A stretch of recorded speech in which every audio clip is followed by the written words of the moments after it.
So let's start off with how it all began for you in boxing. What age were you? You know, what influenced you to take up boxing? I don't know if I've ever told this story before, but it's literally, you know, naughty boy on the streets fighting, and you know, getting pretty good at it. Whether good is the word or not, do you know what I mean? 17 years old. Someone said to me at college, like, why don't you take up boxing? Basically, you're fighting everybody. You're fighting every fucking week in the pubs and all that. You might as well do it in the, you know, I'll go to this club, why not come to the club as well and see what you can do. And that's it, basically, the rest is history. So in a way, it's like, you're a bit of a late start, because a lot of people start when they're like 11, 12, and you started when you were 17? Very much so, yeah, 17. And it was just kind of getting into fights in the street, that sort of thing. Exactly. Just an angry little kid, do you know what I mean? Dad not around, angry kid, fighting, getting into trouble. I might as well do it for sort of, I'm pretty good at it, might as well give it a go. So who suggested to you to actually, like, you know, you're pretty good? Was it yourself, or did someone kind of... No, it was literally just a lad that I know from around the way, and I see him at college one time. Didn't even know he went to the same college as me, that construction college. Didn't even know he went to the same one. He said, why don't you take up boxing? I'll go to Lee Park Club, which is the first club I went to, Lee Park Amateur Boxing Club. He said, why didn't you come up there Tuesday night? Come up there, come with me. I said, okay. All right, yeah, well, what as well. Basically, that was it. That's as glamorous as it gets. That's it, you know. And so I went in there. I won my first fight, first round knockout. I think I won my second fight against a lad from another town that was meant to be like the boy, and I did him in sort of 2 rounds. And then same third, it was like a roll of knockouts, like early knockouts, and it just went from there. I only actually had 12 amateur fights.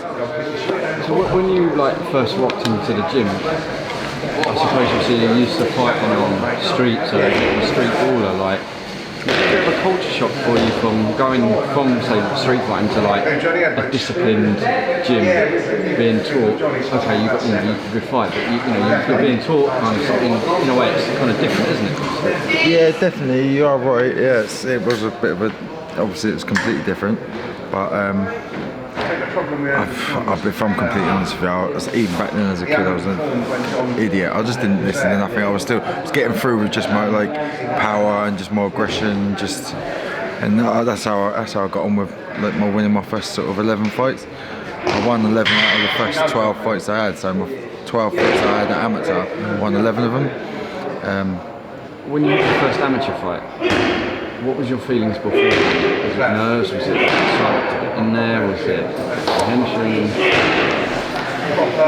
Probably a bit of all three, really. Like nervous, excited, a little probably. If someone tells you they're not like scared to get in the ring, I mean, even Mike Tyson's famous for saying he was scared to tears every time he got into the ring.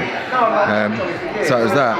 But it's always been the same. The minute the bell goes and the minute the first touch gloves and that first touch of gloves, bell goes, it's all gone. Just boom, it's in. You're in there. Like I've been in build-ups to fights and warming up to a fight and thinking, I can't remember how to throw a jab. I can't remember how to throw. Fuck. I can't even remember how to throw a left hook. I can't remember. You know what I mean? I don't know. Maybe I'm the only one like that, but I bet there's a few people that have been the same, you know. But then it all just goes. You get in the ring and it all goes away. When you were having your amateur fights, you had some sort of idea how your coach wanted you, some idea how you wanted to box, but was there any times during those fights when you were like, you just went out the window and you went back to that street fighting thing? Yeah, basically it was like that for most of it. Like I said, I didn't have a very long amateur career. I moved to about 4 different gyms, and I was just basically Tasmanian devil in there, just like swinging and spinning and throwing. It was just disgusting really to watch, but it worked for me for a while, you know. I got a bit more refined as I changed. I went to the university gym and I was a bit more refined. and I learned a bit more and a bit more slipping, a bit more defence and stuff like that. But yeah, I was absolutely totally raw, and like I say, a very short amateur career. Won the Haringey Cup. It was a couple of years before it sort of really became quite big. Remember, it was on Box Nation one year, and so it wasn't quite like that at the time, but it was still an international tournament. So I won that, and then went into the Southern Counties. Fought twice in one day, which did me a little bit. I cut weight and went down to the weight below. Did it all wrong. So I just did it with the water and didn't eat, you know, starved myself and all that. So 2 fights in one day was a step too far, and I lost the second one. And then basically just packed in and wanted to go pro. In hindsight, you wish you started amateur training boxing a lot earlier than you were, and you would have maybe stayed in the amateur? Yeah, I guess so, but my life was a bit chaotic and it never would have happened, I don't think. I don't know what I was doing at them ages. I was always a bit of a scatterbrain, ADD, a bit like all over the place. Yeah, I don't think I would have kept it out if I'd started when I was younger. And what about turning pro? How old were you when you turned pro? When I was maybe 21, 22. Did you take the advice on people to turn pro? Was that your decision to turn pro? That in hindsight was, eventually it was my decision. There was an old pro from Lee Park where I lived, Tony Oki, and he sort of took me under his wing and brought me to East London, TKO gym in Canning Town. Mate, old school gym, but there was some top boys in there, you know, and it was just unreal. It's not there anymore, it's gone, it's sad. I drove through the Blackwall Tunnel yesterday when I was going up to Bethnal Green. It was like memory lane, you know what I mean? It was cool. That place was something else. You had the likes of Billy Joe in there, you had Kev Mitchell, Leon Williams, there's all names, like old school names, but they were all there.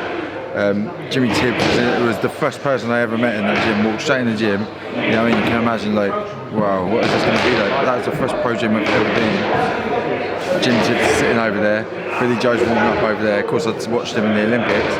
He won bronze in the Olympics, and I liked him because I liked his style. He said that amateur boxing was a bit like fencing, and it's a bit just like point scoring, and I agreed. So as soon as I saw him, I was like, "Whoa, this is the first gym I've ever been in." I just sort of basically bumped into Nigel Brenn's old trainer and Billy Joe, who was like my favourite in the Olympics that year, 2008. Yeah, it was just unreal. But like, I can't remember the question, the original question. I just started rambling on. What did I say? I can't remember the question. Oh yeah, that was it. So turning pro. Like, oh yeah, of course. Would have carried on with the amateur a little bit. Yeah, and whose decision was it to like kind of? Yeah, so yeah, that was where I was going to go with that. Sorry about that. Good job it's not live, I suppose. At the time, there was a lot of people asking me to do like white collar boxing. So I had the white collar boxing at the time. There was I think there was a bit of a scene up in London, but down south on the south coast down here, there was like two gyms, and the white collar boxing was like really. I mean, you were getting mismatches left, right, and centre. You was getting like 18 stone men in with 14 stone blokes, and people getting badly injured. It wasn't a good scene at the time. So my granddad, who was like a bit of an advisor to me, and he loved boxing always, and he boxed in the Marines and stuff. Very close with him. He was like, you're not getting involved in that shit. You're not getting involved in the white collar shit. Whereas now, today, if there was a young amateur wanting to turn pro, I'd definitely recommend getting into the white collar first. So yeah, that wasn't an option for me. It was just basically, I'm going to go into the pros. I mean, like you say, in hindsight, yeah, I probably should have done the amateur for a bit longer, because it would have been good to have another go. But I did the Southern Counties and lost that, and as soon as I'd lost, I was like, oh, fuck this. So I was an idiot kid, basically. Idiot. You know, you said like you're in the gym, like Billy Joe Saunders, to get sparring. Yeah, I've done lots of sparring with Billy Joe. Brilliant. I mean, at that time, it was a bit like deer in the headlights at first, because he was just so good. He was so good. There's the type of guy like sparred him, I did a few rounds with Kel Brook, like, not dropping names, but I'm relating it. Yeah, same with you. But yeah, that's what I mean. I'm relating it in the same way. I've done some rounds with him up in Sheffield one time when I was younger as well, and it was just like, right, I don't know what I'm going to be able to catch this guy with, and in 3 rounds, if I caught him with 2 counters, and I was happy with that because I managed to counter this guy that was like rapid and really top level. Obviously, still top level now, and I just thought that was a successful spar. Do you know what I mean? In 3 rounds to counter him twice, that was like, yeah. Do you know what I mean? Pathetic, really. But it was the same with Billy Joe at the time. But then I think Billy Joe's sparring, whether he even remembers it or not, it don't matter. But it brought me forward amazingly, sparring with him. I remember I used to, we always like parallel paths. Like he was obviously on a Frank Warren show or whatever. I was on a local show, and we'd do sparring together. I was always his sparring partner, and he had maybe 1 or 2 others as well, but I was the main sparring partner with him. And like people like Frank Buglioni and some other names as well. But it brought me on massively. It was unreal. So elusive, yeah, it was really hard to hit. Another one, like I said, that's why I likened it to the Kel Brook, because Kel Brook was a welterweight, so I really shouldn't have been in there with him as light heavyweight, but I just thought if I can counter him, that's good enough. So I could have probably weighed him down and beat him down if I caught him, do you know what I mean? But it wasn't about that. With Billy Joe, it was like, if I can catch him, or if I can counter him, or if I can swerve some of his punches that he goes for, obviously being a southpaw as well. But it's great sparring that southpaw for as much time as I did, because I got no problem with southpaws. Do you know what I mean? A lot of people don't like to get in with southpaw. Oh God, it's a southpaw, and they go to shit. It doesn't mean nothing to me now. I spent 4 weeks in Marbella with Billy Joe when he was training for Eubank as well. That was good. They got me over there for 4 weeks. That was a great experience. Yeah, MGM, the old school MGM. I haven't spoken to him for a while. He, one of his lads he was managing, got in touch with me last year about some sparring. That never materialised. But yeah, no, I haven't seen him for a while. But I don't know what he's doing now. I don't know if anyone knows what he's up to. Probably coursing and maybe, like, I don't know, buying and selling cars. I mean, he always used to do that anyway. He was just a wheeler dealer guy. Geezer. So going back to your first pro fight, what was that again? Like, what did you feel about that? Because obviously the amateurs are the amateurs, and the pros are like a lot different. Do you think your style suited the pros more than the amateurs because of like your background as a bit more of a street fighter? Yeah, it did. Yeah, it definitely did. Yeah, I was a little bit more flat-footed. I wanted to be more flat-footed, like as opposed to up on the toes, really sharp. But I mean, yeah, that was definitely the way it was for me. I know I didn't like the really small wraps and everything like that. So you know, you've got like 8 foot of wraps or whatever you're allowed in the amateurs, 2 inch by 8 foot.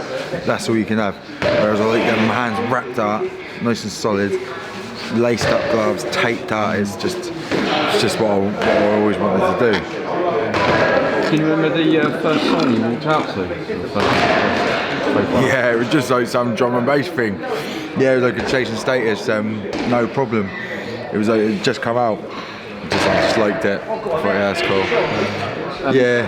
And the first pro fighting him, obviously you had to sell tickets and what have you. What was that like fighting probably in front of a bigger crowd than you would have done in the amateurs? Was it nerve-wracking? Were you more excited? No, it was, yeah, I was excited. I was definitely excited. I don't remember being overly nervous. It was a weird one though, because it wasn't like your regular journeyman. It was a guy called Elvis Doob, and he had like, I went up and sparred in Oval Mackenzie up in his gym as well, and Elvis wasn't there at the time because he used to do security work as well, so he wasn't there at the time. But he had like the fastest knockout in his gym, and he could punch like a donkey kick. You know what I mean? He could hit, and yeah, so I knew this, and I knew he had this knockout rate and all this, and he's supposed to be in there for my first fight. I'm thinking, mate, I just don't want to get hit by this geezer. And then I just wanted to make it through the 4 rounds, 3 minutes. It was all, you know, it's different. Obviously, a real seasoned amateur has got pedigree. He's gone across all over the country, trained in the GB gym and all that. or wherever the country they're from, and they know, you know what I mean, there's a bit more experience. For me, it was just like, again, just like fucking hell. There's a bit of like imposter syndrome going on. I'm thinking like, what the fuck am I even doing? Man? Do you know what I mean? Am I meant to be here? Like, what am I even doing?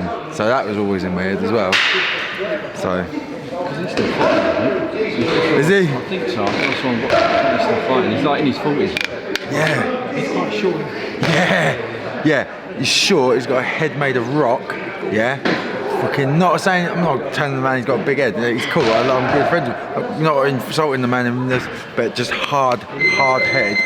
And of course your forehead is like the hardest part of your head. And he's down there. Every punch rattled off his head, and my knuckles was like, ow, ow, ow. And then, of course, it's really hard to get to his body because he's got quite big arms, little compact body like that. Nightmare opponent, really, to be fair. You know, but yeah, he's a cool guy as well. He's a cool guy. When you were matched up with him, did you not say like, hello, you know, like, can we have someone that, you know, maybe not quite as... Man, I didn't know. Like I said to you, I told you, it was a bit of imposter syndrome anyway. I was thinking, what am I even doing here, really? Do you know what I mean? Am I meant to be in this place?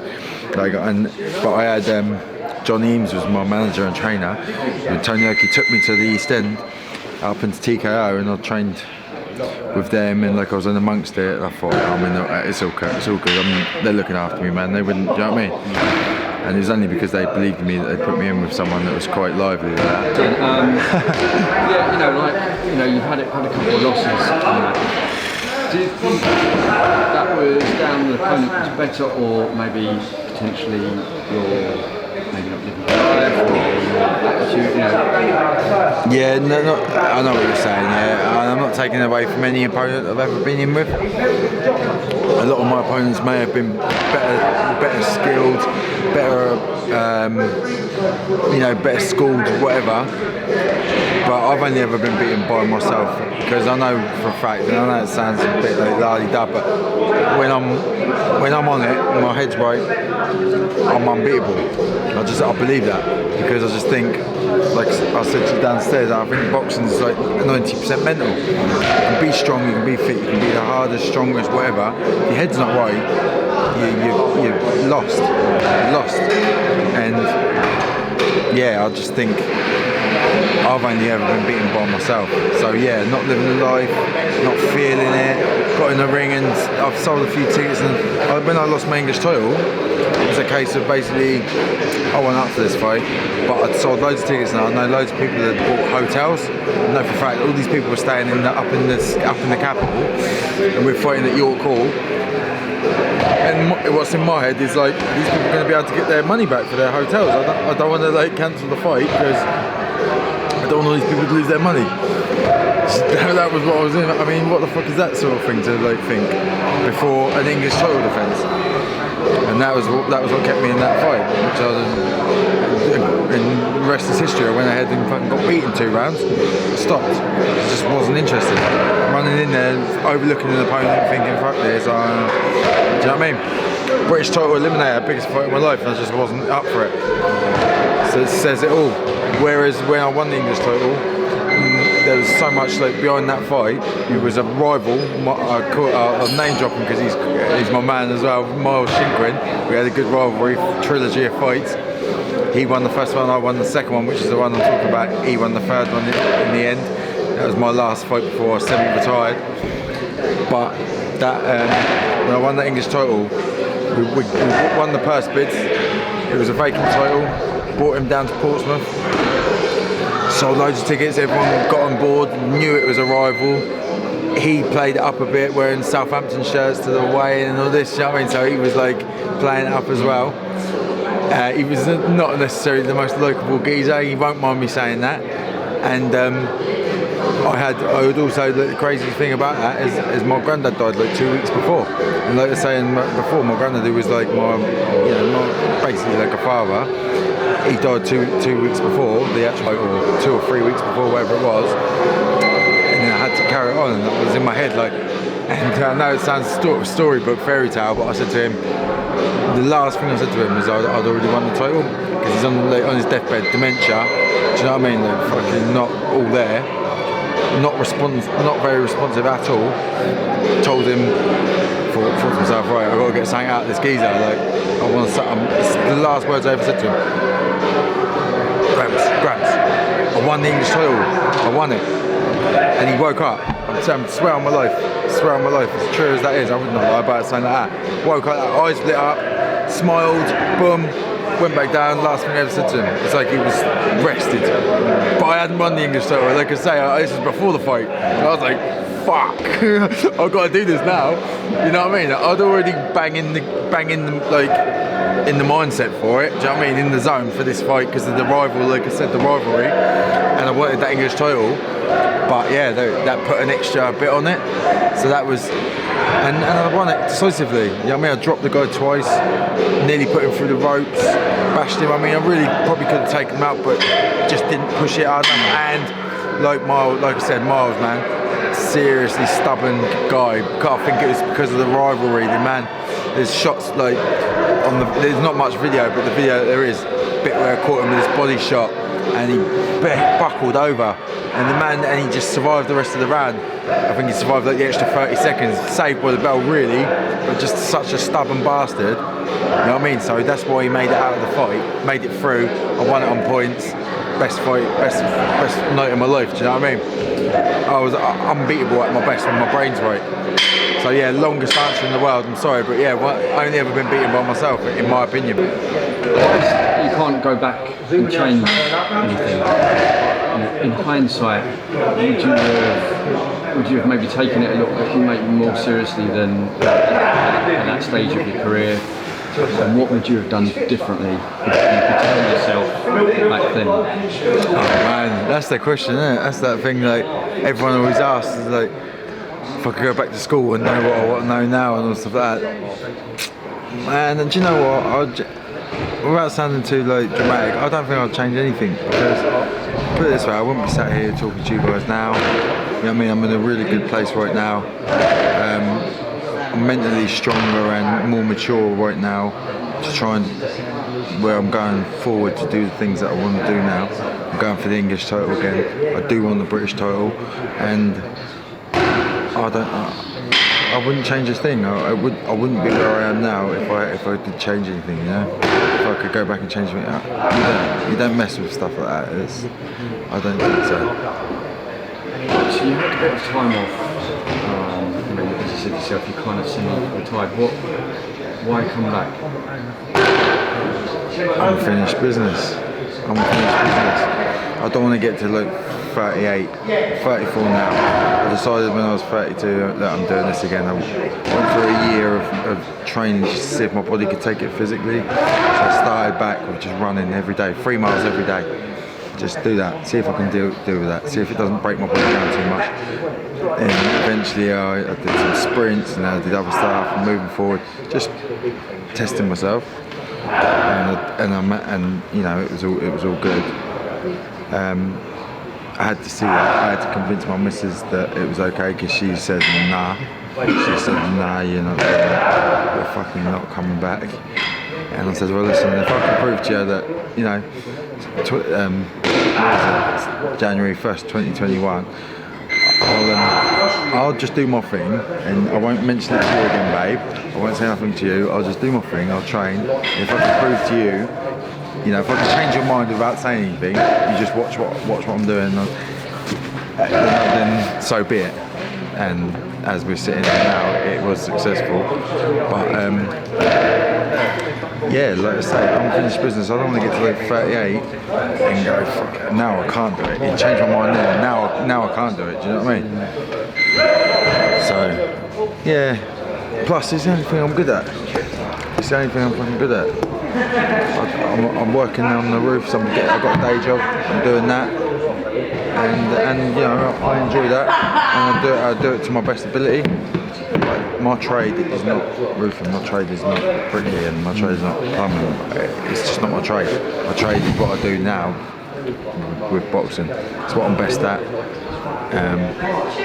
You know. No, but yeah, like I say, it's case of just unfinished business.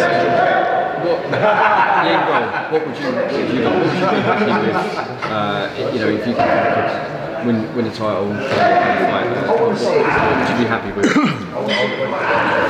We got like step-based goals. So basically, it's first things first. I want to get the English title back. We had the comeback last year. That was successful. So tick. Yeah, comeback. Like a decent comeback. You know, it wasn't very long, but it was a year in the making. So it was all good. We want to get the English title back. I lost. I defended that once and didn't, you know, unsuccessfully. I'd like to get that back, and then we can go from there. We go, you know. Say I don't go calling people out individually. Dan Aziz had the British. He had that like whenever he had it, he won that. He's still got it, I think. I'd like to go for the British. Massive fights out there. There's great fights at light heavyweight. Yeah, lively. Not a lot of lads that seem to be fighting each other though. It's not really like, do you know what I mean? Even the lightweights, you've got the world lightweights there, like Ryan Garcia, people like that. I know they're all a bit shy of each other because they're all such big superstars and things like that. But even a lot of them are fighting, like, you know, like you've got Tiafimo and Cambosis, and like they actually are fighting, but you don't see many of them at light heavyweight in the domestic scene really mixing it up. People don't want to lose their O's, and people don't want to, like, you know, it's the business. I get the business side of it. This is why I'm big on that. Like, I get the business side of it. I get the promotion. You know, people want to make money. You know, people want to try and prolong their careers and make as much as possible. But it does come down to it. Bottom line, it is like competition. It's fighting, isn't it? It's to see who's the best stand-up fighter in the country or in the world at each weight. And I think it's only because of the business side of it, and you know, it is the business side of it is that people aren't mixing it up. You know, they're not.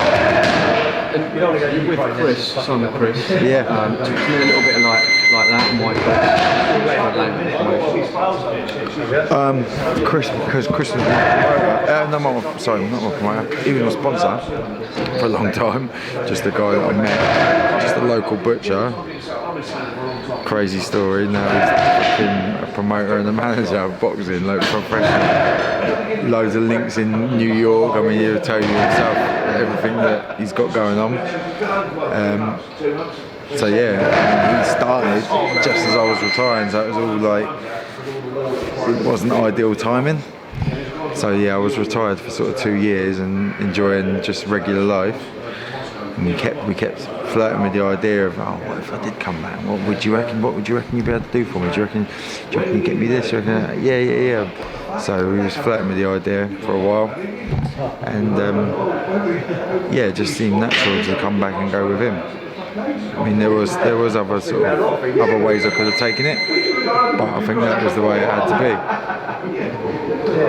hopefully you're fighting on April the 17th, no 16th. The 16th, yeah. In an 8-rounder, and then from there, hopefully maybe another title. Who knows? Yeah, exactly, mate. That's what I want. That'll be a good fight on the 16th. Another local one, 8-rounder, as I've just learned. Thought it was a 6, but an 8. That's fine by me. That's cool. Yeah, and then it's all about getting the English title back. Alright, well, it's been awesome speaking to you today. Obviously, we're going to be there filming your fight. Anything? Do you want to shout out your social media? Yeah, so Instagram, Yaka is here, or you can just search me, Joel McIntyre, on Instagram. I'm mostly active on there, not so much on Twitter, and Facebook. You can find me on there as well. Pretty simple. I'll add your Instagram links to the end of the video. Yeah, cool, sweet.